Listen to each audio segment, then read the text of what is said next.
ভেনেজুয়েলার আকাশে এক অদ্ভুত নীরবতা, যেন ঝড়ের আগের নিস্তব্ধতা। খবর আসছে, যুক্তরাষ্ট্রের প্রেসিডেন্ট ডোনাল্ড ট্রাম্পের প্রশাসন ভেনেজুয়েলার সামরিক লক্ষ্যবস্তুতে হামলা চালানোর সিদ্ধান্ত নিয়েছে। আগামী কয়েকদিন বা এমনকি কয়েক ঘন্টার মধ্যে চালানো হতে পারে এই হামলা। প্রশ্ন উঠছে, কার স্বার্থে শুরু হবে এই যুদ্ধ আর কার মৃত্যুতে শেষ হবে তা। গত শুক্রবার এ তথ্য জানিয়েছে প্রভাবশালী মার্কিন সংবাদপত্র মিয়ামি হেরাল্ড।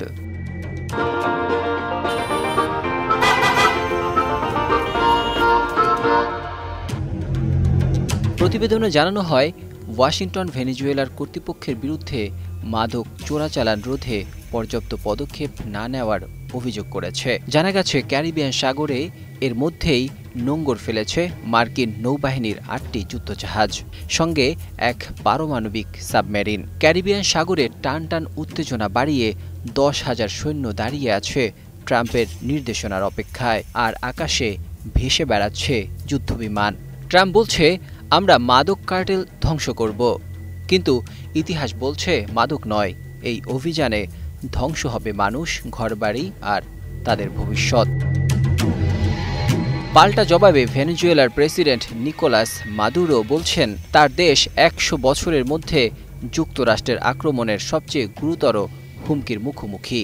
এদিকে যুক্তরাষ্ট্রকে ক্যারিবিয়ান এবং পূর্ব প্রশান্ত মহাসাগরীয় অঞ্চলে তথাকথিত মাদক ও পাচারকারীদের জাহাজের উপর হামলা বন্ধ করার এবং বিচার বহির্ভূত হত্যাকাণ্ড প্রতিরোধ করার আহ্বান জানিয়েছে জাতিসংঘ।